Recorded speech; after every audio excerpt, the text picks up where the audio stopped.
నమస్తే, welcome to Chitragupta. నేను మీ వర్మ. ఏదైతే బొడబండ సైట్ 2లో ప్రజలు హిందువులందరూ నిరసన కార్యక్రమం చేపడుతున్నారు అనుకోవచ్చు. ఇక్కడ ముస్లింలకి ఒక ఎకరం జాగా ఏదైతే తెలంగాణ ప్రభుత్వం ఉందో ఇక్కడ పెద్ద ఎత్తున ఘర్షణ వాతావరణం అయితే నెలకొనడం జరిగింది. ఇక్కడ మనం చూసుకోవచ్చు బొడబండ సైట్ 2 బొడబండ బస్ స్టాప్ లో ప్రస్తుతం మనం ఉన్నాము. ఇక్కడ మొత్తం ఆల్రెడీ ధర్నా చేస్తున్నారు. ముస్లింలకి గ్రేవ్ యార్డ్ స్థలాన్ని మా హిందువులో ఉండే జాగాలలో ఇచ్చారని చెప్పి ఇక్కడ పెద్ద ఎత్తున హిందువుల అద్దము శ్మశానం వద్దు, జనాల వాసుల మధ్య గ్రేవ్ యార్డ్ వద్దు అన్న గిట్ట నిరసన కార్యక్రమం చేపడతాను. ప్రజలతో మాట్లాడే ప్రయత్నం చేద్దాం మనం. అన్న నమస్తే అన్న, ఇప్పుడు ఈ ధర్నా కార్యక్రమం చేపడానికి ముఖ్య కారణం ఏంటి? ఆల్రెడీ అక్కడ సైట్ 2లో నిన్న జేసీబీలు వచ్చినాయని కూడా వాళ్ళు చెప్పడం జరిగింది. మీరు 2 రోజుల క్రితం జేసీబీలు ఆపడం జరిగింది. ప్రజలు మొత్తం మీరు ఎలా అసలు నిరసన తెలియజేయడానికి కారణం ఏంటి? మేము శ్మశాన పబ్లిక్ గ్రౌండ్ ఇడ ప్రస్తుతానికి ప్లేసులు లేవు. జూబ్లీహిల్స్ కాన్స్టిట్యున్సీలో ఖాళీ ల్యాండ్లు లేవు. ఆ ఖాళీ ల్యాండ్లు మేము హాస్పిటల్లకి, పోలీస్ స్టేషన్, మీకు తెలుసు బోరబండల క్రైమ్ ఎక్కువ ఉందా అని అంటారు. క్రైమ్ ఉన్న ఏరియాలో పోలీస్ స్టేషన్ ఉండాలా వద్దా? ఆ ల్యాండ్ పోలీస్ స్టేషన్కి ఇస్తలే. ఇడ 100 పడకల గది హాస్పిటల్ ఉండాలి. దానికి మేము ఎస్ఆర్ నగర్కి పోవాలి, లేకపోతే గాంధీ నిలఫర్ పోవాలి. దాని గురించి మాట్లాడతలేదు. లేదా కాలేజీలు లేవు. ఇడ నాటకో కాలేజ్ ఒకటి ఉన్నది, దానిలో సరిపోతలేదు పబ్లిక్. నాకు కాలేజ్ లేదు. అసలు మనుషులకు బతకడానికి ఏవైతే కావాలో అవి అవసరం లేదంట గవర్నమెంట్కి. శ్మశానాలు కావాలంట. శ్మశానాలు కూడా ఏడా తీసుకొచ్చి పెడుతురు? చుట్టూ పబ్లిక్ ఉన్న ఏరియాలో తీసుకొచ్చి శ్మశానం ఎవడైనా పెడతాడా? నువ్వు సరే పెడుతున్నావు, పెట్టేటప్పుడు నువ్వు పక్కన ఉన్న వాళ్ళకి అడగాలి కదా. నువ్వు గణేషుని పెట్టినప్పుడు నువ్వు ఇంటి పక్కన ఎవరైనా గణేషుని కొత్తవాడు పెడుతున్నా అంటే చుట్టుపక్కల ఉన్న వాళ్ళని 5 మంది ఇళ్ళలో తీసుకొచ్చి సిగ్నేచర్ను, స్టాంపులు, వాళ్ళ నో అబ్జెక్షన్ లెటర్ తీసుకొచ్చి నువ్వు 11 రోజులు అంటే గణేషునికి అంత ఇబ్బంది పెట్టినప్పుడు నువ్వు కూడా తీసుకొచ్చి శ్మశానం పెడుతున్నా అంటున్నావు. అది కూడా వేరే మతానికి సంబంధించి మా దగ్గర తీసుకొచ్చి పెడుతున్నారు. పెట్టినప్పుడు మీరు ఏం చేయాలి? మాకు అబ్జెక్షన్స్ అడగాలి కదా. అడగకుండా చేయకుండా ఇష్టారాజ్యంగా మీరు నడిపిస్తున్నారు. నేను ఏమంటున్నా, మీరు ఇవ్వండి శ్మశాన వాటికి, వద్దానంటలే. పక్కన ఆ నుండి 500 మీటర్స్ దూరము అక్కడ ఆల్రెడీ ఒకటి హిందూస్ది క్రిస్టియన్ది శ్మశాన వాటికి ఉంది. దాని వెనక 14 ఎకరాల ల్యాండ్ ఉంది, గవర్నమెంట్ ల్యాండ్. అక్కడ ఇవ్వండి. మీరు 1 ఎకరం కాదు 10 ఎకరాలు ఇచ్చుకోండి, మాకు సంబంధం లేదు. అది ఊరు చివరన ఉంది. ఈడనేమో ఊరు సెంటర్. ఇది ఊరు సెంటర్. అందరు పొద్దుగా లేసి ఇంట్లోకి బయటికి వెళ్ళేటప్పుడు మీరు శ్మశానాలకేం పోతామా? హిందూ సంప్రదాయానికి సంబంధించి హిందువుల సెంటిమెంట్లు ఉంటాయి కదా. మీరు అట్లనే తీసుకొచ్చి బస్సుల మధ్యలో పెడతారు. జీవో కాపీ అంటారు, ప్రొసీడింగ్స్ అంటారు. ఒక కాపీ చూపిస్తలేరు. వాళ్ళేమో వేరే వాళ్ళు వచ్చేసి కాంగ్రెస్ వాళ్ళు వచ్చేసి డైరెక్ట్ జేసీబీలు పెట్టి డోర్లు వలగొడుతారు. ఆ రోజు వచ్చి మొత్తం డోర్లు వలగొట్టి జేసీబీ లోపల పెడితే అక్కడ లోకల్ ఉన్న పబ్లిక్ అంతా నిరసన చెప్పింది. నిరసన చెప్తే వాళ్ళు రిటర్న్ పోయారు. అంటే మీరు లా అండ్ ఆర్డర్ అంటూ ఒకటి ఉండదా? సిస్టమ్ అంటూ ఒకటి ఉండదా? అంటే పబ్లిక్ రోడ్ మీద వచ్చేంత వరకు గవర్నమెంట్ చూసుకుంటా కూర్చుంటుందా? అంటే గవర్నమెంట్ ఇష్టారాజ్యంగా చేయాలంటే ప్రజాభిప్రాయం అవసరం లేదా? ఒకసారి గెలిచిరు కదా అని అంటే అరే ఆయన చాలా రోజులు మనం కష్టపడ్డాడు కాబట్టి గెలిపించినాం భయ్. గెలిపించినందుకు తీసుకొని డైరెక్ట్ నువ్వు శ్మశానాలు తీసుకొచ్చి ఇళ్ళ మధ్యలో పెడతా అంటే ఎట్లా? చింతరా ఇక్కడ చూసుకోవచ్చు, కాంగ్రెస్ ప్రభుత్వం వచ్చిన 2 సంవత్సరాల్లో 18 గుళ్ళ మీద దాడైంది. గుడిల మీద ఒక్క జాగిట మనం పెద్దమ్మ గుడిల మీద గిట 100 ఎకరాల స్థలం అడిగితే ఇప్పటి వరకు అయితే ప్రభుత్వం ఎట్లాంటి స్పందన లేదు. దాని మీద ఎలా స్పందిస్తారన్న? నాయగో పెద్దమ్మ గుడి గురించి ఆడ అన్ని లొల్లిలు పెట్టుకురు. అంత హంగామాలేనాయి, కేసులైనాయి, లొల్లిలైనాయి. అందరు జైల్లోకి పోయి వచ్చిన్నారు. ఆడ ఎంత అడిగిరు? అక్కడ 100 గజాలు అడిగిరు. 100 గజాలు అడిగితే నువ్వు కింది నుండి మీ దాకా ఆలోచన చేసినావు. ఎకరాలు ఎట్లా అయ్యా జాగిరుందని ఇస్తావా? ఒక్కటి కాదు 3 జాగాలు ఇచ్చారు. షేక్పేటలు అంట, మళ్ళీ ఎర్రగడ్డలంట, మళ్ళీ సైట్ 3 అంట.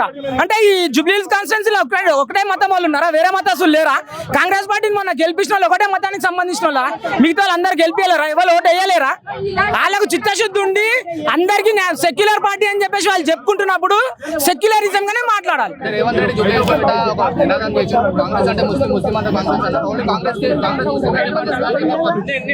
వాళ్ళు చేసుకొని వద్దంటారు. మా ఇళ్ళ మధ్య ముందు బొందలగడ్డ తీపిచ్చే బొందలగడ్డ మా ఇళ్ళ మధ్య లేదు. నీకు ల్యాండ్ మేము మొత్తానికి ఇయ్యొద్దని అంటలే. ఇవ్వండి, ఏడిస్తారు. ఇప్పుడు మాకు కూడా కావాలి కదా, మళ్ళీ మాకు కూడా బొందలగడ్డలు కావాలి కదా హిందువులకు. ఒక్కటే దాంట్లో నలుగురిని పెడుతున్నారు ఆడ. మళ్ళీ నేను ఏమంటున్నాను, ఆడ పక్కనే ప్లేస్ ఉంది, అక్కడ ఇయ్యు. హిందువులకి, ముస్లింలకి, క్రిస్టియన్లకి ఆడ 12 గజాలు, ఆడ 12-13 ఎకరాలు ఉన్నాయి.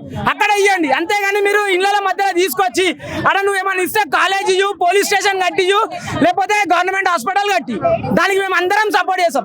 లేదు అంటే మాత్రం ఖచ్చితంగా చెప్తున్నాము, ఇవాళ నిరసన నార్మల్ గా అందరము సైలెంట్ గా అందరికి మెసేజ్ తెలవాలని చెప్పేసి సామూహికంగా శాంతి భద్రతతోటి మేము నిరసన తెలుపుతున్నాం. మీరు దాన్ని జీవో రిటర్న్ తీసుకోకపోతే ఎమ్మెల్యే ఇల్లు ముట్టడిస్తాము, సీఎం ఇల్లు ముట్టడిస్తాము. పొంగులేటి శ్రీనివాస్ రెడ్డి ఆయన అయ్యా జాగిరి ఉన్నట్టు వచ్చేసి ఈ కాన్స్టిట్యున్సీలో లెటర్ ఇచ్చిండు. అది మేము చూసి ఖచ్చితంగా వాళ్ళందరి ఇల్లు మేము ముట్టడిస్తాం. ఇది మాత్రం ఖచ్చితంగా జరుగుతుంది. అక్కడ చేసేది చాలా పొరపాటు అండి. మరి మేము ఇండ్ల మధ్యలో ఇండ్లు ఇట్లుంటే సమాన శ్మశానాలు ఇట్లా పెడతా అంటే మేము ఎట్లుంటాము? ఇళ్ళ మధ్యలో పొందలు పెట్టొద్దు, శ్మశానాలు పెట్టొద్దు ఇళ్ళ మధ్యలో. మరి ఎమ్మెల్యే గెలవక ముందు ఒక తీరు ఉన్నాడు, గెలిచినాక ఇప్పుడు పోతే కూడా పట్టించుకుంటలేడు. అట్లాంటి ఎమ్మెల్యేలు ఉన్న ఒకటే లేకున్నా ఒకటే ప్రభుత్వానికి మాకు న్యాయం జరగాలి. అక్కడ పెట్టనీయం మేము, మాకు సాయిబాబా నగర్లో జాగాని ఇయ్యము. మాకు మీకు గవర్నమెంట్ స్థలం ఖాళీగా ఉంది కదా, హాస్టల్ కట్టండి, గవర్నమెంట్ పిల్లలు బాగుపడతారు. గవర్నమెంట్ స్కూల్ కట్టియండి, బాగుపడతారు. పోలీస్ స్టేషన్ కట్టండి, బాగుపడతారు. అనవసరంగా నువ్వు పొందలు పెడతామంటే పెట్టనీయం, మేము మటుకు పెట్టనీయము. అమ్మా, ఇదే కాంగ్రెస్ ప్రభుత్వం ఎలక్షన్ ఉన్నప్పుడు నేనే వచ్చి పబ్లిక్ బయటలో తీసుకున్నా. అప్పుడు నవీన్ యాదవ్ మంచోడు, నవీన్ యాదవ్ మంచి పనులు చేసిరా అని చెప్పి నేను నవీన్ యాదవ్ మంచోడు అంటే మంచోడు అంటే ప్రజల మధ్యలో కట్టుకొని శ్మశానాలు ఆడతారా? మంచోళ్ళు అంటే మంచి పనులు చేయాలండి, మంచి పనులు చేయాలి. గవర్నమెంట్ హాస్పిటల్ పెట్టమనండి, పోలీస్ స్టేషన్ లేదు, పోలీస్ స్టేషన్ పెట్టమనండి. ఏదైనా పిల్లలకు ఆడుకుని స్థలం లాగా చేయమనండి. అంతేగాని శ్మశానాలు అట్టు వచ్చి ఇళ్ళ మధ్యలో ఆడితే మేము అవన్నీ ఎలా ఉంటుందండి? మంచోళ్ళని ఓటేస్తే మంచి పనులు చేయాలండి. అంతేగాని మీకు ఓట్లు వచ్చినాయి అంటే ఎవరికి ఇష్టం వచ్చినట్టు వాళ్ళు చేస్తారా? అలా చేయకూడదు కదండి. మంచోళ్ళంటే వాళ్ళకి ఒక అవకాశం వస్తే ఏం చేస్తారా? మంచి చేస్తారని వేస్తే ఇలా చేస్తారని మేము అనుకోలేదండి. జియో వాపస్ తీసుకోకపోతే ఎలాంటి కార్యాచరణ తీసుకోబోతున్నారు? మేము చాలా సీరియస్ గా తీసుకోవాలనుకుంటాం, చాలా సీరియస్ గా తీసుకుంటామండి. మేము ఎవరు వచ్చారో వాళ్ళ ఇంటి దగ్గరికి వెళ్ళి కూర్చుంటామండి. ప్రజల మధ్యలోని కుటుంబంలో అంతా ఉన్నారు కదా నాన్న, కుటుంబంలో ఉన్నప్పుడు శ్మశానాలు పెట్టడం న్యాయం కాదు కదా, చాలా పొరపాటు. ఏ హాస్టల్లో పెట్టండి, లేని వాళ్ళకి ఇవ్వండి, అది మంచిగా ఉంటది. కానీ అది వాళ్ళకి ఇస్తే చాలా పొరపాటు, అది చాలా పొరపాటు. మొన్న ఎస్ఐ గారు వచ్చి ఏం చెప్పారు, మీకు మేము సాల్వ్ చేస్తాం, మీరేం గొడవ చేయకండి, మీరు సైలెంట్ గా వెళ్ళిపోండి అని చెప్పారు. ఆ రోజు వచ్చాం, వస్తే సైలెంట్ గా వెళ్ళిపోండి, మీరు ఏం మాట్లాడకండి అని చెప్పారు. మేము అలాగే వెళ్ళిపోయాం. ఏం చేశారు? మళ్ళీ మొదలు పెట్టారు. అలా చేయకూడదు కదా. ఇళ్ల మధ్యలోని నువ్వు శ్మశానాలు ఇస్తావా? అది పొరపాటు కదా, చాలా పొరపాటు. నువ్వు లేని వాళ్ళకి బీద వాళ్ళకి ఇవ్వు, అది. కానీ రేవంత్ గారిని ఎందుకు గెలిపించాం? అన్ని మంచి పనులు చేస్తాడనే కదా చేసాం. కానీ ఏం మంచి పని చేస్తున్నావు నువ్వు? ఎంతమంది ప్రజలు ఉసురు పోసుకుంటున్నావు, చాలా బాధ పెడుతున్నావు, ఎంతమంది వేడుస్తున్నారు. లేని వాళ్ళు ఉన్నారు, ఆ లేని వాళ్ళకి ఇల్లులు కట్టేసి ఇయ్యయ్యా, చాలా సంతోషిస్తారు. అంటే ఇప్పటివరకు కాంగ్రెస్ వచ్చి 2 సంవత్సరాలు అవుతుంది, ఒక రేషన్ కార్డు రాలేదు, 2 BHK రాలేదు, ఎవరికి రాలేదు. మరి దాన్ని ఎలా చూస్తారమ్మా మీరు? మరి ఏది తీసేసుకున్నారు, వాళ్ళు ఇచ్చినయే తీసేసుకున్నారు. మీకు నెంబర్ వచ్చింది, ఫోన్లు చేశారు, మళ్ళీ ఇచ్చినయే తీసేసుకుని వేరే వాళ్ళు డబ్బులు అమ్ముకుంటున్నారు. 10,000 కట్టండి, మీకు ఇల్లు ఇస్తాము, 10,000 కట్టండి అని ఇంటింటికి వచ్చి ఎంత ధైర్యంగా వాళ్ళు అడుగుతున్నారంటే 10,000 ఇవ్వండి, మేము మీకు ఇల్లు ఇస్తాము, మీకు తాళం ఇస్తాం, వెళ్ళి ఉండిపోండి, ఎవరైనా వచ్చి అడిగితే మా పేరు చెప్పండి అని ఎంత ధైర్యంగా వాళ్ళు వచ్చి చెప్తున్నారు. మాకు ఇచ్చినవి తీసేసుకుని ఉన్న వాళ్ళకి 4-5 ఇల్లులు ఉన్న వాళ్ళకి ఇస్తున్నారు.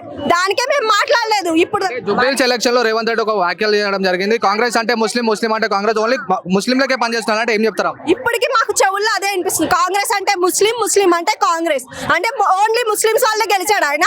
మేమందరం స్వచ్ఛందంగా మేము తిరిగాం, డబ్బులు తీసుకుని తిరిగే వాళ్ళ ప్రజల మధ్యలో మేము స్వచ్ఛందంగా తిరిగి ఓట్లేసి గెలిపించినందుకు మాకు కాంగ్రెస్ అంటే ముస్లిం, ముస్లిం అంటే మేము హిందూస్ బతకొద్దా? 2 సార్లు నేను మొన్న మాలేసుకొని తిరుగుతుంటే రోడ్డు మీద ముస్లింస్ ఎలా అంటే వాళ్ళు 10 మంది పోగయ్యి ఎలా అంటే అలా మాట్లాడుతున్నారు. మేము నోరు మూసుకుని అక్కడ నుంచి రావాల్సి వస్తుంది. ఎందుకంటే ముస్లిం అంటే కాంగ్రెస్, కాంగ్రెస్ అంటే ముస్లిం అన్నాడు కదా, మేము అందుకే నోరు మూసుకొని ఉండాల్సి వస్తుంది. మేము అయితే అసలు దేనికి ఊరుకునేదే ఉండదు, అవసరమైతే ఎక్కడ దాకా మేము వెళ్తాం.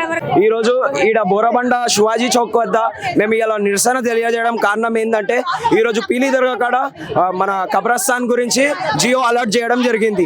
మేము ఈడ హెచ్చరిస్తున్నాం ఏంటంటే, ప్రజలు నివసిస్తున్న మధ్యలో కబ్రస్థాన్లు అని ఏదైనా స్థానికం ప్రజలు నివసిస్తున్న కాడ కబ్రస్థాన్ అని ఏదైనా మాట తీస్తే మేమందరం ఊరుకోమని తెలియజేస్తున్నాం. ఎందుకంటే అది ఒక గవర్నమెంట్ ల్యాండ్లో మీరు కట్టాల్సింది ఒకటి స్కూల్ లేదా పోలీస్ స్టేషన్ లేదా కాలేజీలు అలాంటిది మనకు కట్టాలి. కానీ మీరు ఇక్కడ స్థానికులు ఉన్న కాడ వచ్చేసి మేము కబ్రస్థాన్ ఇస్తాము, అది ఇస్తామంటే ఈరోజు హిందువులకు కబ్రస్థాన్ లేదు, మాకున్నది ఒకటే కబ్రస్థాన్ ఇక్కడ సైట్ 3లా. ఈరోజు మేమందరం ఇక్కడ ప్రశ్నిస్తుంది ఒకటే ఏంటంటే, మా బోరబండాల సైట్ 3 పీలీ దర్గా కాడ అయితే కబ్రస్థాన్ ఇవ్వద్దు. ఎందుకంటే ఆడ మొత్తం స్థానిక ప్రజలు నివసిస్తున్నారు. మీరు బై ఎలక్షన్లో ఏదైతే మీ మాట ఇచ్చారో, కాంగ్రెస్ అంటే ముస్లిం, ముస్లిం అంటే కాంగ్రెస్ ఏదైతే మీరు మాట అన్నారో అదే మాట ప్రకారం ఈ రోజు మీరు ఈ గవర్నమెంట్ విచరిస్తుంది. దాని గురించి మేము ఏమంటున్నామంటే, ఈ రోజు పబ్లిక్ మేమందరం శాంతియుతంగా మేము నిరసన తెలియజేసినాము. ఏంటంటే మేము శాంతియుతంగా నిరసన ఏమైతే తెలియజేస్తున్నాం అంటే, ఈడ మాకు కబరస్థాన్ వద్దు. కబరస్థాన్ అగర్సే మీరు ఇచ్చారనుకో మీ సీఎం ఆఫీస్ ముట్టడిస్తాం, ఎమ్మెల్యే ఆఫీస్ ముట్టడిస్తామని మేము ఇక్కడ నుంచి హెచ్చరిస్తున్నాం. అంటే కాంగ్రెస్ వచ్చి 18 సంవత్సరాలు అవుతుంది, 2 సంవత్సరాలు అవుతుంది. 18 గుడిల మీద అయితే దాడులు అయినాయి. ఇప్పటి వరకు ఏ గుడి గిట్ట ఒక స్థలం ఇవ్వడం లేదు. కాంగ్రెస్ అసలు స్పందిస్తలేదు. దాన్ని ఎలా చెప్తారు? అదే అన్న నేను ఏమంటున్నా, ఈ రోజు ఇదే బోరబండ చౌరస్తా మీద రేవంత్ రెడ్డి ఏదైతే మాట అన్నాడో, కాంగ్రెస్ అంటే ముస్లిం, ముస్లిం అంటే కాంగ్రెస్ అని ఏదైతే మాట అన్నాడో, ఈ రోజు 18 గుళ్ళ మీద దాడి జరిగినవి ఏ రోజు ఆయన స్పందించలే. అదే ఈ రోజు by election, Jubilee Hills by election లో గెలవంగానే కబరస్థాన్ అలాట్ చేసిండు, జియో అలాట్ చేసిండు. మేము ఇక్కడ హెచ్చరిస్తున్నాం ఏంటంటే రేవంత్ రెడ్డికి, మీరు ఇదే విధంగా మీరు హెచ్చరిస్తే రేపు వచ్చే జిహెచ్ఎంసీ ఎలక్షన్ లా మా హిందువులందరం ఒకటై నీకు బుద్ధి చెప్తామని మేము హెచ్చరిస్తున్నాం.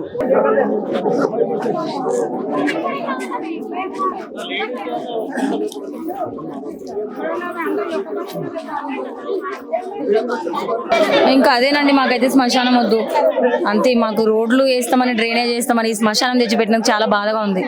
అంటే ఇప్పుడు రేవంత్ రెడ్డిని మీద ఏం అడుగుదాం అనుకుంటున్నారు ఫైనల్? శ్మశానం వద్దు మాకు, మిగతాది ఏమన్నా చేసుకోండి, మేము ఏం అడగం. అంటే శ్మశానం అనేది ప్రతి ఊరికి ఊరు అవుతా శ్మశానం ఉంటది.